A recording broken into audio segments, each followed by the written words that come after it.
Hello there, and welcome to this special show with a very special guest right here in Sri Lanka from, well, let's get right to it to introduce our guest, Mr. Jayantha Silva. Hello and welcome to the show. Hi. So, Mr. Jayantha Silva, a little bit of an introduction about our guest. He is a well-renowned artist, but there is a speciality about this artist. We will learn about that as we go on in today's show.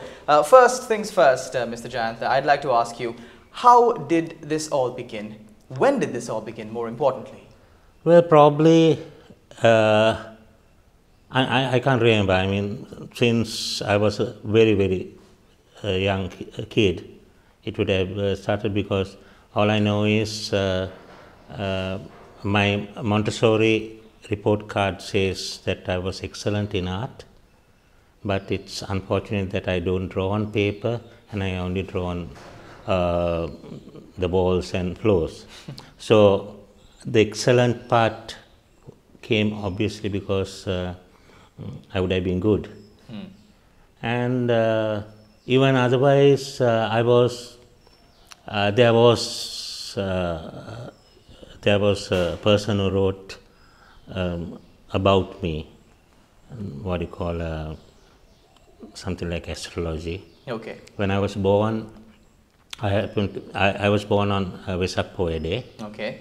And this Buddhist priest who was, when my mother was pregnant, he used to come and visit his sister who was also pregnant, but he was quite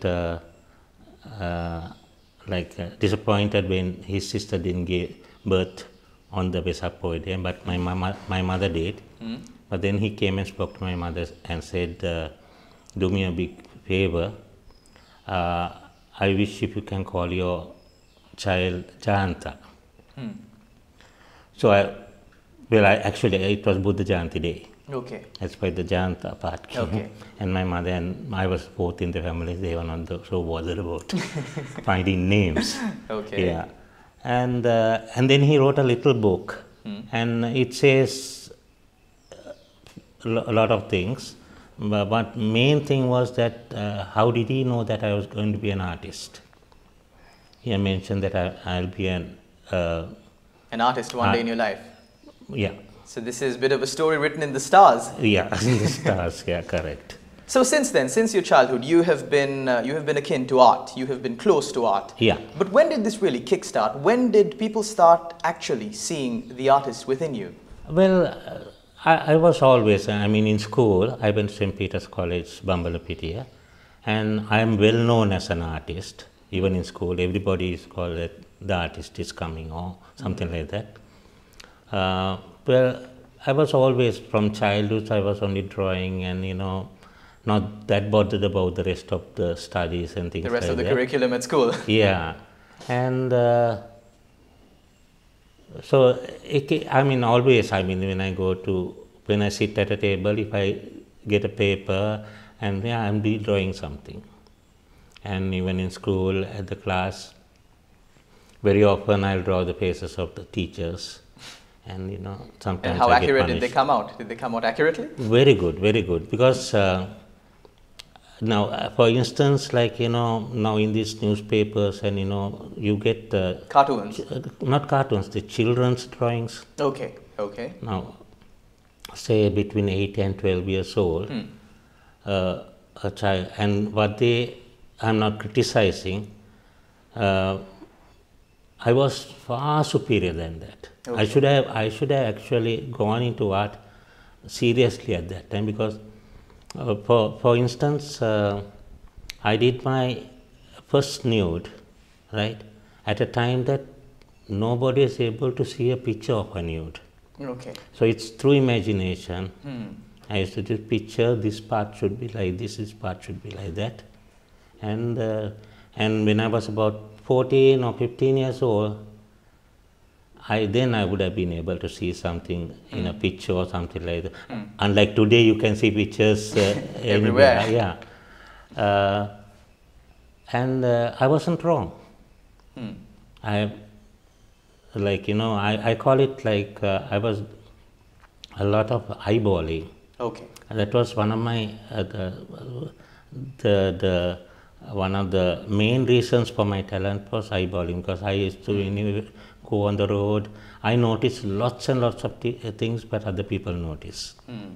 For instance, sometimes when I come up a staircase, at the end of it, I counted how many stairs. I don't think you would have. Very attentive. Yeah, so it's very observant. I was very observant. The only time that I did that was when I had to climb stairs in school. So I'd remember how many stairs I have to climb. I'd be like, wow, I have to climb 100 stairs every day. Yeah. So maybe once or twice, but then not as attentively as this. So from what you've told me, it's quite clear that you had a born talent for art. How far did you study the subject of art? Well, first, before I come to the second answer, first answer, I don't believe anybody being a born artist. Because I think you're born with a tremendous amount of confidence, right?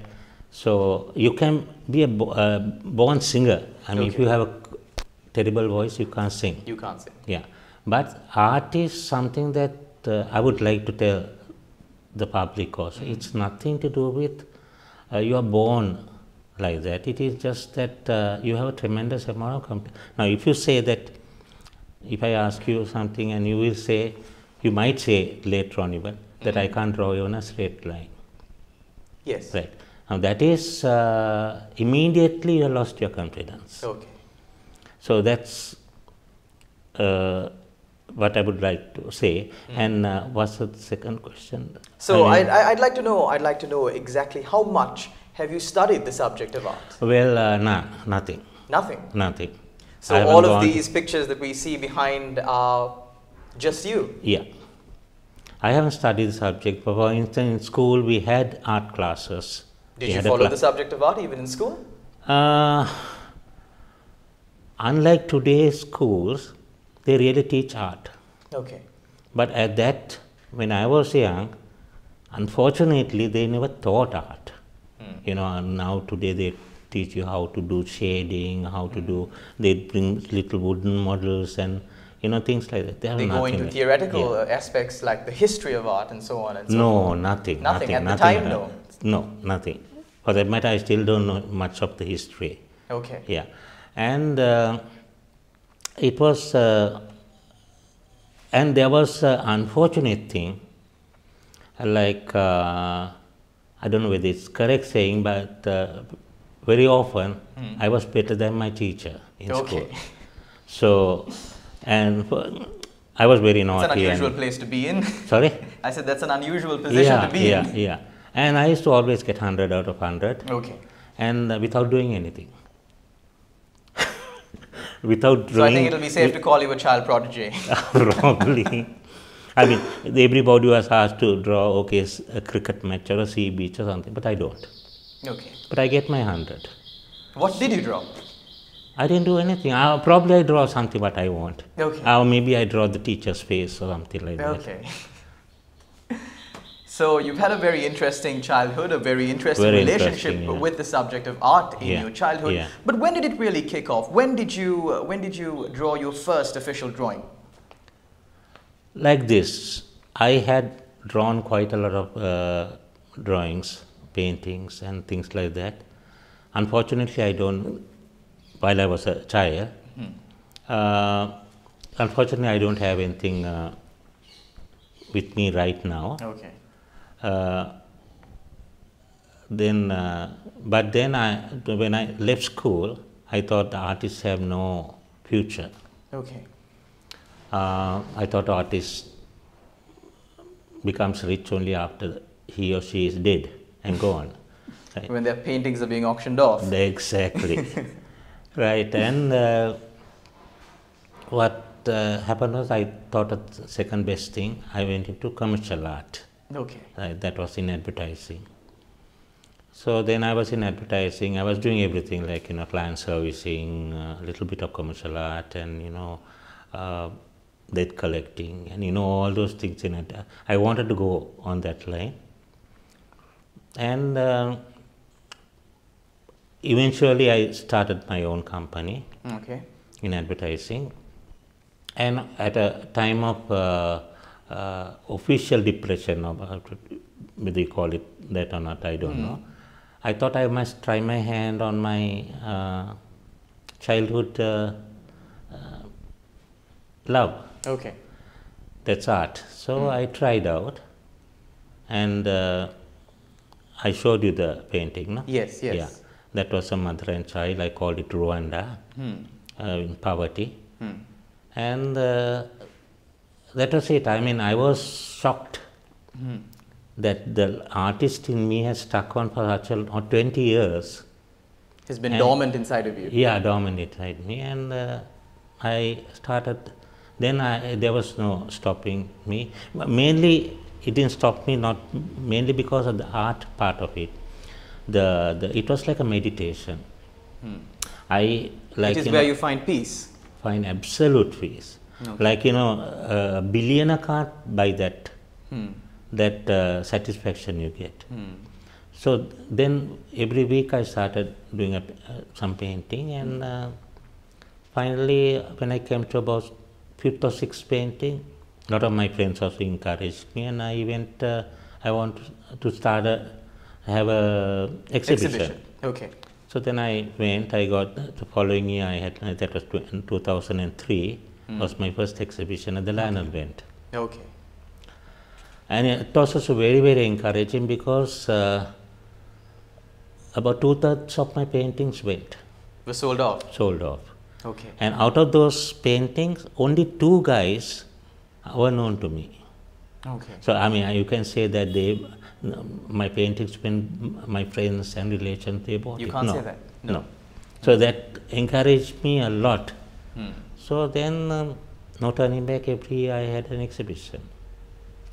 So this first exhibition that you held, let's talk a little bit about that. Yeah. What was the inspiration for it? What was the theme that you held the exhibition under? Yeah, the theme was expressions. Okay. Yeah, it was actually, I asked my wife. I was having a name called Impressions. Okay. But then she told me, why are you going to call it expressions? Your paintings are absolutely only expressions, which I also agreed. Okay. So these are all human portrayals? More the portraits and figurative art, it was. Okay. And I mean, there were certain paintings, I remember there was one painting called Gossip. Okay. And the person was turning the other way around with the hand on the hip, okay. a lady. And I called it Gossip. But it's amazing that even without looking at that person's face, you were able to see what kind of expression that person had. I mean, you must see it to understand. To understand it, it, exactly. Yeah. And this is not just an understanding that you can acquire by one glance. You have to look at it for quite some time to understand the painting exactly. Yeah. So what, besides the fact that you find peace in drawing and in doing what you love, of course, that's what everyone does, where do you find the inspiration for this? Well, the inspiration is actually inside my mind, right? I probably, sometimes it's a photographic memory that I have. Okay. Sometimes it's a photographic memory that's got into my inner mind and stuck on for a long time. Okay. Because basically very often what I do is I take the pencil and I just scribble. Okay. Not really scribbling, but just going over this, and then it tells me what to draw. Okay. And another amazing thing is, before I draw something, I very often see the finished product. Okay. So it's easy for me to draw it continue like that, because I've already seen what I'm going to draw. So these are exclusive information, because unless you are yourself an artist, you wouldn't know what runs in the mind of an artist at the time that he is drawing, where he finds his inspiration from, and how exactly does he finish off that beautiful piece of art on that piece of sheet within that period of time. You'd never know. So we are in conversation with Jayantha Silva, of course, quite an eminent artist, as you can see from his works here that sit right beside us. We will be back after this short commercial break. Don't go anywhere. We will be back with more interesting information from this amazing personality.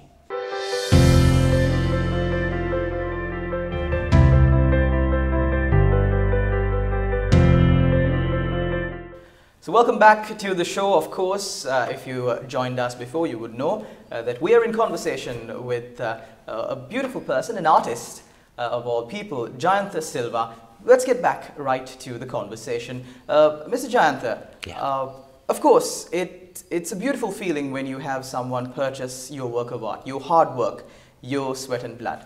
Among the clients that you've sold to, how did it feel like selling your first piece of art? I think the selling my first piece of art was the painting I called Rwanda, which was bought by also a relation of mine from Malaysia. It was, I mean, the feeling that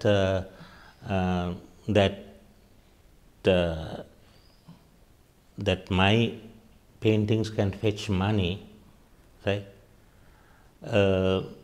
Was great. I mean, that gave me a lot of encouragement. Although I don't very much care to, I always like to have my own paintings with myself. It's like my children. But you're a bit selfish. Sorry? You're a bit selfish. Yeah. So it was a tremendous feeling when I started. You know, when people offered money and they sold, and you know, in fact, I had an exhibition at the Lighthouse Hotel. Okay.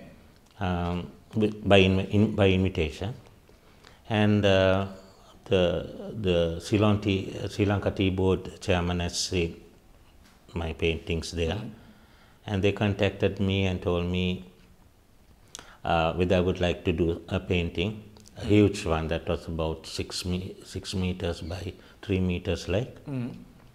And I was happy. I said okay, and I had to give a small visual of what it's going to look like. But later on I found out I'm not the only person who has been asked to do this. There were 5 others, and all 5 were either known or well known or famous artists from Sri Lanka. Okay. But I was very happy, at least I was chosen to do this, even if I don't get the job. But I was happier when I got the job. Okay. And which I had to draw a tea estate with a lady in front having a sip of tea. And this, and then they gave me, asked me how much I wanted. So I didn't know. I quickly called one of my friend of mine. I was in Rotary, and I called him, and he was very much into art and things like that. Okay. And he told me, Jayantha, 2.5 lakhs or nothing. I thought, hell, this is too much. You were surprised? I was surprised. I said, are you lucky? Are you sure? He said, yes, definitely, don't do anything less than that. Okay. So I told, when I went there, I told the tea board, I said, I want 2.5 lakhs. So they immediately said, can you give a quotation? They typed the quotation themselves and got me to sign and give it to. And then. So this was around which year? 2003. 2003, okay. Yeah, the 1.5 lakhs was quite a lot then. Back then, yes, exactly. Yeah. So what, 14 years, 15 years? Yeah. And this. They got this, and they gave me an advance of 50% and asked me to start on the job. And I started on the job, and I'm talking about confidence. I'm not a scenery artist. Okay. I won't say I'm not a scenery, I'm not a lover of scenery art. And I couldn't find a canvas mounted big enough for that size. Okay. So it took me 1 week. Apparently they gave me only 1 month to do the painting. And then next week, I was just looking at the blank canvas and waiting. I didn't know what to do, where to start. So the 3rd week, I went to a corner and just like counted 100 backwards and thought, and told myself, I'm the best, I can do it. And I did it. And I did it, they were very happy. And also, not only I did it, I had to do a professional job. Okay. And because that was what was expected of you. Yeah, yeah. And so this would have been around the time that you had your first exhibition in the year 2003. Yeah. So how far has your career progressed in the field of art since then? Very much. Now, I mean... More than you would have imagined? Definitely. Now, I've been accepted by a lot of places like George Heath Foundation and, a lot of places like, they know me. By name? By name. So not this only year, Sri Lanka. So this year it will be your 15th exhibition. Let's talk a little bit about that. Yeah. What can people expect? First things first, when is the exhibition, if you can give our viewers a bit of details? It's on the 23rd, 24th and 25th of November. 23rd is a preview in the evening at 6 o'clock. And at the location? At the Lionel Wendt Art Gallery. Okay. Yeah. And what can the people expect at this 15th exhibition that you are holding? Well, people who have already been to my exhibitions, and invariably there are lots and lots and lots of people who keep coming over and over again. They of course expect something new, okay, which I am definitely having new, because fortunately or unfortunately for me, people who come for one exhibition, they come 1 year after, they remember every single painting that I had done. So that goes on to show the amount of influence that your paintings have had on their lives. So that's why I said fortunately or unfortunately. Unfortunately, probably I can't show it again, Okay. Yeah, but which I do some. Because there are a lot of people who are coming for the first time. Coming anew, yes, exactly. Yeah, and so there's a thing, for instance, the fortunate thing for abstract artists, I suppose, he'll have a painting. Right, next day he turns the painting upside down and it becomes another one. So I haven't that facility. Okay, you don't have that luxury. I haven't got that luxury.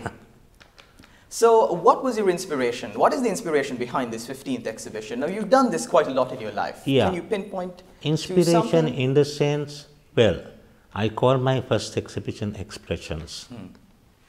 So it's still, the theme is expressions. Every year I have expressions 2, 3, 4, like that it goes. Okay. And that is exactly I get inspired by my photographic memory and what I see and things like that. And that's mostly it. So I love children, and mainly children of Sri Lanka. Okay. Yeah, so I had a theme called Smiles of Sri Lanka. Okay. It was a very, very, very popular thing. Very popular in the sense I didn't do it purposely, but a lot of people came and they never bought one painting. Okay. They want a set of it, so at least 2 or 3 they bought. So, and because I think Smiles is a luxury that Sri Lanka is having, this smile. You go to another country, you don't get a smile. I mean, very rarely you get the way we smile at. Is different. Is different. We are not known as the most hospitable people on the world for nothing now, are we? Yeah, but I'm not referring to the adults and things like children that. Specifically. Mainly children and the older folks. Yeah. Okay. They are genuine. So, Mr. Jayantha Silva, this year's exhibition, it's being held for the 15th time. I hear that you've had a number of exhibitions overseas. Let's speak a little bit about that. Right. Well, I had a buyer from Australia. He invited me to Australia, and I had a very small exhibition-like thing in his boardroom. Okay. At the Gold Coast. Okay. Which was very successful, and it went quite well. And other was for the only other place I was in, the Export Development Board. They sponsored me, and I went to India, New Delhi. But that was not an exhibition, that was a trade fair. Okay. Of course, I had to stay a bit too long there because it was about half a month. It went on like. So it was a bit boring, staying half a month. Mr. Jayantha, with so much of talent in you, obviously, which is personified in the pictures that you have drawn by your hand itself, haven't you ever thought about passing on this information, passing on this talent, passing on this expertise to the next generation? Well, I love to. I love to. Now, you mean whether I can teach? Exactly. Okay. I love to teach, but unfortunately, as I am not taught, I mean, I haven't learned the subject at all. Have you tried your hand at it? At teaching? Well, once, just once, a Royal College invited me and I went, and they had their art day or something like that. I tried to teach them how to draw a face, you know, that type of thing, because I've seen that on internet. But teaching means very much more than that. Like, you know, there are certain things I cannot teach. Okay. For instance, something that you have to discover for yourself. Exactly. For me, it's an experiment. Almost every painting of mine is an experiment. So it's a new experience for you yourself. Every time, yeah. And I believe that is how you are able to give your viewers, your fans, a new experience every time that they come to see one of your paintings as well. Exactly. Because there was one lady who came for one of my exhibitions. Okay. And later I found out that she is an artist herself. Okay. Artist, professional artist who had exhibitions and all that. She came and asked me whether I can teach. Okay. So I said, whom am I referring to? And she said herself. Okay. I was shocked and I was highly bucked and, you know, flattered. Right? I said, look, this is my reason. I don't know how to teach. Okay. Then she said, okay, you do your painting, don't teach. Let me watch. Let me, I'll get a group to come and watch you. So then Did you take her up on her offer? No, the point is this, I can't draw or paint or anything when any human being is around. Though human being is my favorite subject, I can't do anything when anybody, not even person far away. Okay, so it's a very personal connection. Yeah, so usually I get up at about 2 o'clock in the morning. Okay. That's the time that I work. Right. Yeah. Right. So you do sound like a man who loves what he does. Yeah. Thank you very much, Dr. Jayantha Silva. Unfortunately, no, doctor. Sorry. I beg your pardon. Mr. Jayantha Silva. I gave you a much needed promotion right there. Thank you very much for joining us on our show. It's been lovely having this conversation with you. A little bit of the insight of the life of Mr. Jayantha Silva, who is, as you can see, like I said before, by the work that he has completed himself, a brilliant, brilliant artist and a treasure here in Sri Lanka. We will continue to bring you more and more stories of people like this, people whose lives are not highlighted. Thank you very much, Mr. Jayantha Silva, for that insight into your life and for this lovely conversation. Yeah, thank you very much. Thank you, you too. And thank you very much to our viewers out there for watching us. Take care and God bless.